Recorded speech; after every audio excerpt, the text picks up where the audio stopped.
Hello વિદ્યાર્થી મિત્રો, સ્વાગત છે તમારું આપણી YouTube channel SS Gujarat education પર. અને આજે આપણે જોવાના છે ધોરણ 10 વિજ્ઞાન વિભાગ એના એક વાક્યના પ્રશ્નો ઉત્તર આજે આપણે મેળવવાના છે. મિત્રો જોડાયેલો જો પૂરા વર્ષથી વિડીયો ગમે તો વિડીયો લાઈક કરજો, ચેનલને મિત્રો સબસ્ક્રાઇબ કરવાનું ભૂલતા નહીં. જરૂરથી આપણી યુટ્યુબ ચેનલ એસએસ ગુજરાત એજ્યુકેશનને મિત્રો સબસ્ક્રાઇબ કરજો.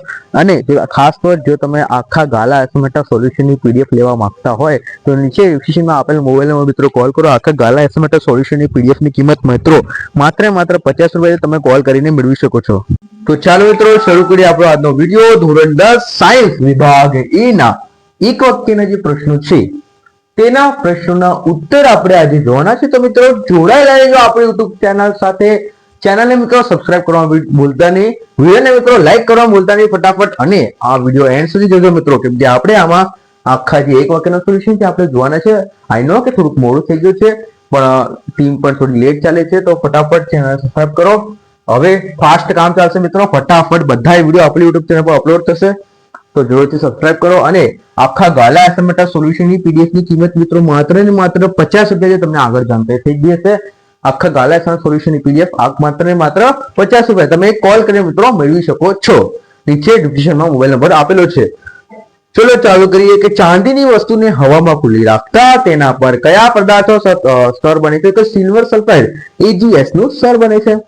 બીજું, આયર્નની ખીલી CuSO4 ના દ્રાવણમાં મૂકતા થતું રંગ પરિવર્તન જણાવો. તો કે વાદળી માંથી લીલા રંગનું દ્રાવણ બને છે. ઓકે, તેલ અથવા ચરબીય ખોરાકને હવામાં લાંબો સમય ખુલ્લો રાખવામાં આવે. તેલ અથવા ચરબીય ખોરાકને હવામાં લાંબો સમય સુધી ખુલ્લો રાખવામાં આવે તો તેના કયા ગુણ બદલાય છે? તો કે ખોરાકનો સ્વાદ અને મિત્રો ગંધ બદલાય છે. ત્યારબાદ જોઈએ ચોથો પ્રશ્ન મિત્રો, બરાબર? ફટાફટ સોલ્યુશન થશે, નો ટાઈમ પાસ, ફટાફટ સોલ્યુશન. ઓકે, નીચેનામાંથી સાચી જોડ શોધીને લખો. તો કે આન્સર છે BaSO4 સફેદ રંગ. પાલતુ ઓપ્શન આપણે જોતા નથી. જો તમે પાલતુ ઓપ્શન પર ધ્યાન આપશો પરીક્ષામાં એ જ આવવાના છે પાલતુ ઓપ્શન. ઓકે, રાસાયણિક પદાર્થો માટે બંધ તૂટવું અને બંધનું નિર્માણ શું કહેવાય? શું કહેવાય? તો કે રાસાયણિક પદાર્થો માટે બંધ તૂટવું અને બંધનું નિર્માણ શું કહેવાય? ઉત્તર છે મિત્રો રાસાયણિક પ્રક્રિયા કહેવાય. ત્યારબાદ કડી ચૂનાનું સૂત્ર લખો. CaO. કડી ચૂનાનું સૂત્ર શું છે મિત્રો? CaO. ત્યારબાદ સાતમું, મિથેનના દહનમાંથી શું મળે છે? મિથેનના દહનમાંથી મિત્રો શું મળે છે? તો CO2 અને H2O. CO2 અને H2O. મિથેનનું આપણે જ્યારે દહન કરીએ મિત્રો ત્યારે આપણને સિમ્પલી આપણે CO2 અને H2O મળે છે. ત્યારબાદ જોઈએ આઠમું, મેગ્નેશિયમની પટ્ટીને હવામાં સળગાવતા કયા રંગની રાખ ઉદ્ભવે છે? તો મોસ્ટ ટાઈમ ક્વેશ્ચન છે ધોરણ 10 ના વિદ્યાર્થીઓ માટે. મોસ્ટ ટાઈમ છે કે મેગ્નેશિયમની પટ્ટીને હવામાં સળગાવતા કયા રંગની રાખ ઉદ્ભવે છે? તો કે સફેદ રંગની એ રાખ ઉદ્ભવે છે. ત્યારબાદ નવમું, શ્વેત શ્યામ ફોટોગ્રાફીમાં ઉપયોગમાં લેવાતા રસાયણનું નામ લખો. જે શ્વેત ફોટોગ્રાફી કરવા પહેલાના જમાનામાં એક રોલ આવતો હતો મિત્રો, એ બ્લેક કલર રોલ, એમાં ફોટોગ્રાફી થતી હતી.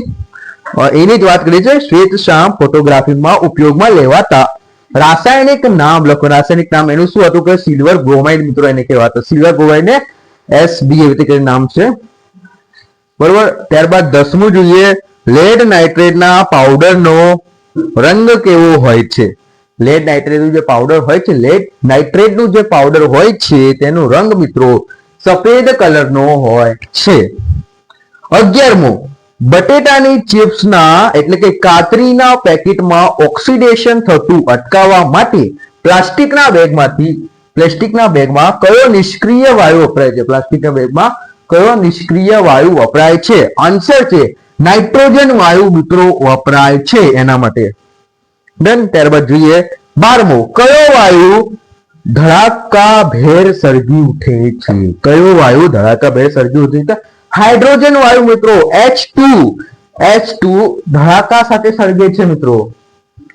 ત્યારબાદ જોઈએ વનસ્પતિના ઉત્પન્ન થતા વૃદ્ધિ અવરોધક અંતઃસ્ત્રાવનું નામ જણાવો. વનસ્પતિના ઉત્પન્ન થતા વૃદ્ધિ અવરોધક અંતઃસ્ત્રાવનું નામ જણાવો. વનસ્પતિ. અને હા મિત્રો, એક અગત્યની સૂચના, જો તમે આખા ગાલા અસાઇનમેન્ટના સોલ્યુશનની જો તમે પીડીએફ મેળવવા માંગતા હોય તો નીચે ડિસ્ક્રિપ્શનમાં આપેલ મોબાઈલ મિત્રો કોલ કરો. આખા ગાલા અસાઇનમેન્ટના સોલ્યુશનની પીડીએફ ની કિંમત મિત્રો માત્ર ને માત્ર ₹50 છે. તમે કોલ કરીને મેળવી શકો છો. અને ચેનલને મિત્રો સબસ્ક્રાઇબ કરવાનું ભૂલતા નહીં, વિડીયોને લાઈક કરવાનું ભૂલતા નહીં. ઓન ધી સ્પોટ લાઈક કરો મિત્રો ફટાફટ. વનસ્પતિના ઉત્પન્ન થતા વૃદ્ધિ અવરોધક અંતઃસ્ત્રાવનું નામ જણાવો તો કે એબ્સિસિક એસિડ મિત્રો, કે આઈએમપી છે. કઈ વનસ્પતિ સ્પર્શની ઉત્તેજના સામે તેના પર્ણો દ્વારા ત્વરિત પ્રતિચાર દર્શાવે છે? કે લજામણી.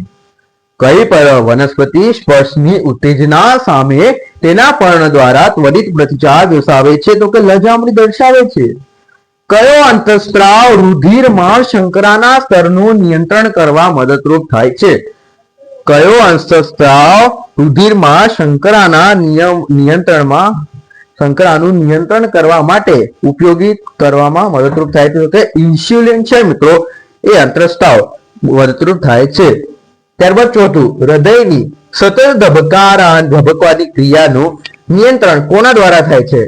આપણું જે હૃદય ધબકે છે એ કોના દ્વારા એનું ક્રિયાનું નિયંત્રણ કરવામાં આવે છે? તો કે આન્સર છે લંબમજ્જા. એ થોડું બમ લજ્જા થઈ ગયું છે. લંબમજ્જા આવે છે એનો ઉત્તર, જે આપણા મગજમાં હોય છે એના દ્વારા એ નિયંત્રણ, એટલે કે ઓનર દ્વારા એ નિયંત્રણ કરવામાં આવે છે. પાંચમું, આયોડિનની ઉપરથી કયો રોગ થાય છે? તો કે ગોઈટર રોગ થાય છે મિત્રો. પીડીએફ લેવા માટે ફટાફટ નીચે ડિસ્ક્રિપ્શનમાં આપેલ મોબાઈલ મિત્રો કોલ કરો. આખા ગાલા એસાઇનમેન્ટ સોલ્યુશનની પીડીએફ ની કિંમત મિત્રો માત્ર ₹50 છે. તમે કોલ કરીને મેળવી શકો છો, તો જરૂરથી કોલ કરીને મેળવો. ત્યારબાદ જોઈએ વટાણાના સૂત્રાંગો એટલે સૂત્રોમાં શાનું ઉદાહરણ છે? તો કે સ્પર્શાવર્તન મિત્રો. શાનું? સ્પર્શાવર્તનનું એ ઉદાહરણ છે. ત્યારબાદ જોઈએ ચેનલને મિત્રો ફટાફટ સબસ્ક્રાઇબ કરો, વિડીયોને લાઈક કરવા ભૂલતા નહીં. ગોળીય અરીસાની કેન્દ્ર લંબાઈ શોધવાનું સૂત્ર. ગોળીય અરીસો હોય છે એની આપણે કેન્દ્ર લંબાઈ શોધવી હોય તો એનું જે સૂત્ર છે આ છે કે A/C, એટલે કે 1/C બરોબર 1/V + 1/0. આમાં જે બે ત્રણ સૂત્રો છે તમારે યાદ રાખવા થોડાક અઘરા છે પણ સહેલા પણ નથી. થોડાક સહેલા છે, અઘરા પણ નથી. કયો અરીસો વસ્તુની આભાસી અને ચત્તુ અને મોટું પ્રતિબિંબ આપી શકે છે? કયો અરીસો વસ્તુનો આભાસી, ચત્તુ અને મોટું પ્રતિબિંબ આપી શકે છે? તો કે આન્સર છે મિત્રો અંતઃગોળ અરીસો. અંતઃગોળ અરીસો. ત્યારબાદ ત્રીજો પ્રશ્ન જોઈએ તો કે એક ગોળીય અરીસા વડે રચાતા પ્રતિબિંબની મોટવણી ±3 મેળવી શકાય છે. તેથી કયા પ્રકારનો અરીસો હોઈ શકે છે? તો કે આન્સર છે આ મિત્રો અંતર્ગોળ અરીસો જ હોય. ચેનલને મિત્રો ફટાફટ સબસ્ક્રાઇબ કરો, વિડીયોને લાઈક કરવાનું ભૂલતા નહીં. અને આખા ગાલા એસાઇનમેન્ટના સોલ્યુશનની પીડીએફ લેવા માટે નીચે ડિસ્ક્રિપ્શનમાં આપેલ મોબાઈલ મિત્રો કોલ કરો. આખા ગાલા એસાઇનમેન્ટના સોલ્યુશનની પીડીએફ ની કિંમત મિત્રો માત્ર ને માત્ર ₹50 છે. ધોરણ 9 ની હોય, ધોરણ 10 ની હોય, ધોરણ 11 કોમર્સ ની હોય, ત્રણેય ધોરણની આપણે પીડીએફ આપીએ છીએ સોલ્યુશનની, તો જરૂરથી કોલ કરીને મેળવો.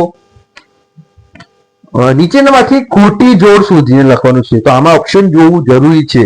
પાણીનો વક્રીભવન 1.33, હીરાનો વક્રીભવન 4.2, હીરાનો વક્રીભવન 4.2 આન્સર છે. ઓકે. પાંચમું, વાહનની પાછળનું દ્રશ્ય જોવા માટે કયા પ્રકારનો અરીસો વપરાય છે? આપણે વાહનની જ્યારે પાછળનું દ્રશ્ય જોવું હોય, એટલે કે આપણે સમજી લો ને તમે, કારની હેડલાઇટ હોય અથવા તો બાઇકની હેડલાઇટ હોય, તો એમાં સાઈડ મિરરમાં સાઈડ મિરરમાં કઈ અરીસો વપરાય છે? કે બહિર્ગોળ અરીસો વપરાય છે, જેથી પાછળનું આપણને દ્રશ્ય દેખાય, જે આભાસી છે. 10 સેમી, 20 સેમી, 30 સેમી કેન્દ્ર લંબાઈ ધરાવતા 3 બહિર્ગોળ લેન્સો પૈકી કયા પાવર સૌથી વધારે હોય છે? તો કે કયાનો પાવર સૌથી વધારે હોય છે મિત્રો? તો આન્સર છે 10 સેમી વાળાનો પાવર સૌથી વધારે હોય છે. આંખમાં પ્રકાશ સંવેદી કોષો ક્યાં આવેલા છે? કે આંખમાં જે પ્રકાશ સંવેદી કોષો છે એ ક્યાં આવેલા છે? આન્સર છે નેત્રપટલમાં એ આવેલા છે. આંખમાં પ્રકાશ સંવેદી કોષો નેત્રપટલમાં. બીજું, લઘુ દ્રષ્ટિ અને ગુરુ દ્રષ્ટિ એમ બંને પ્રકારની દ્રષ્ટિ ખામીવાળી વ્યક્તિએ કેવા પ્રકારના લેન્સ એટલે કે ચશ્મા મિત્રો પહેરવા જોઈએ? જે લઘુ દ્રષ્ટિ હોય કે ગુરુ દ્રષ્ટિ હોય, લઘુ દ્રષ્ટિ હોય કે ગુરુ દ્રષ્ટિ એમ બંને પ્રકારની દ્રષ્ટિ હોય ત્યારે જેમ કે એને દૂરનું પણ ના દેખાતું હોય, નજીકનું પણ ના દેખાતું હોય, એના માટેની વાત કે એને કયા પ્રકારના લેન્સના ચશ્મા મિત્રો પહેરવામાં આવે, તો કે બાયફોકલ લેન્સ, જેમાં તમે જોયા હશે નાનો કોઈ ચશ્મા હશે એમાં નાનો ગોળ કરી હશે અર્ધ ગોળાકાર જેવો નીચે, તો એને બાયફોકલ લેન્સ કહેવામાં આવે છે મિત્રો, ધ્યાન રાખજો બરોબર. ત્યારબાદ સ્વચ્છ આકાશનો ભૂરો રંગ કઈ ઘટનાને આભારી છે, તો પ્રકાશનું પ્રકીર્ણ. શેનું? સ્વચ્છ આકાશનો ભૂરો રંગ કઈ ઘટનાને આભારી છે? આન્સર છે પ્રકાશનું પ્રકીર્ણ. ચોથું, શ્વેત પ્રકાશના વિભાજનથી બનતા વર્ણપટમાં સૌથી વધુ કયા રંગનું વિચલન જોવા મળે છે, તો કે જાંબલી રંગનું મોસ્ટ આઈએમપી ક્વેશ્ચન હતો મિત્રો આ. શ્વેત પ્રકાશના વિભાજન બનતા વર્ણપટમાં સૌથી વધુ કયા વિચલન જોવા, તો કે જાંબલી રંગનું. ચોથું જોઈએ. ત્યારબાદ જોઈએ ચેનલને મિત્રો ફટાફટ સબસ્ક્રાઇબ કરો અને વિડીયોને લાઈક કરવાનું મિત્રો ભૂલતા નહીં.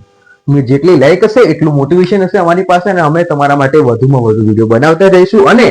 અને મિત્રો જો આખા ગાલા એસેમેન્ટલ સોલ્યુશનની પીડીએફ લેવા માંગતા હોય તો નીચે ડિસ્ક્રિપ્શનમાં આપણે મોબાઈલ મિત્રો કોલ કરો. આખા ગાલા એસેમેન્ટલ સોલ્યુશનની પીડીએફની કિંમત મિત્રો માત્ર ₹50 છે, તમે કોલ કરીને મેળવી શકો છો. ત્યારબાદ જોઈએ પહેલો પ્રશ્ન પાછો કે વાક્ય પૂર્ણ કરો. જે અહીંયા વાક્ય આપેલું છે તમારે પૂર્ણ કરવાનું છે, તો જોઈએ એનું, તો કે ડિસ્પોઝેબલ પ્લાસ્ટિકનો ઉપયોગ ટાળવો. ડિસ્પોઝેબલ પ્લાસ્ટિકનો ઉપયોગ ટાળવો, બંધ કરવો જોઈએ, કારણ કે જે અવિઘટનીય છે. વિઘટનીય અલગ છે અને અવિઘટનીય અલગ છે. જે અવિઘટનીય અલગ છે, જે અજૈવ અવિઘટનીય અલગ છે બરોબર. જોઈએ CFC નું પૂરું નામ જણાવો. Chlorofluorocarbon. Most IMP question. CFC નું પૂરું નામ ક્લોરોફ્લોરોકાર્બન. ઓઝોન નું અણુસૂત્ર જણાવો. O3 ઓઝોન નું અણુસૂત્ર છે બરોબર. O3 ક્યાંથી બને છે મિત્રો એ તમને કહી દઉં કે ઓક્સિજનના જે બે પરમાણુ હોય છે, ઓક્સિજનના જે બે પરમાણુ હોય છે એમાંથી એક પરમાણુ બે પરમાણુ O2 અલગ પડે છે. O2 અલગ પડવાથી O1 થશે અને એમાં બીજા ઓક્સિજનનું પરમાણુ જોઈન થશે એટલે O3 બનશે મિત્રો. ઉત્પાદકો સૌર ઉર્જાનું એને જો તમે સિમ્પલ ભાષામાં સમજ્યું તમારી ચોપડીમાં આપેલું છે, તમે સમજી શકો છો. ઉત્પાદકો સૌર ઉર્જાનું કઈ ઉર્જામાં રૂપાંતર કરે છે? ઉત્પાદકો સૌર ઉર્જાનું રાસાયણિક ઉર્જામાં રૂપાંતર કરે છે. પાંચમું, આહાર શૃંખલા વિવિધ ચરણ પગથિયાને શું કહેવાય છે? ચરણના પગથિયા એક છે, આટલો અથવામાં આપેલું છે બરોબર. પોષક સ્તરો કહેવામાં આવે છે. ઘાસ, હરણ, સિંહ પૈકી કોના દ્વારા સૌથી વધુ ઉર્જા તેમાં ઉપલા સ્તરમાં વહન કરવામાં આવે છે? તો કે ઘાસમાં. ઓકે, આથી આપણો વિડીયો પૂરો થાય છે. વિડીયો ગમે તો વિડીયો લાઈક કરવાનું ભૂલતા નહીં. ચેનલ મિત્રો સબસ્ક્રાઇબ કરવાનું ભૂલતા નહીં. ફટાફટ ચેનલ સબસ્ક્રાઇબ કરો. અને જો તમે આખા ગાલા એસેમેન્ટલ સોલ્યુશનની પીડીએફ મેળવવા માંગતા હોય તો નીચે ડિસ્ક્રિપ્શનમાં આપણે તો કોલ કરો. આખા ગાલા એસેમેન્ટલ સોલ્યુશનની પીડીએફની કિંમત મિત્રો માત્ર ₹50 છે, તમે કોલ કરીને મેળવી શકો છો.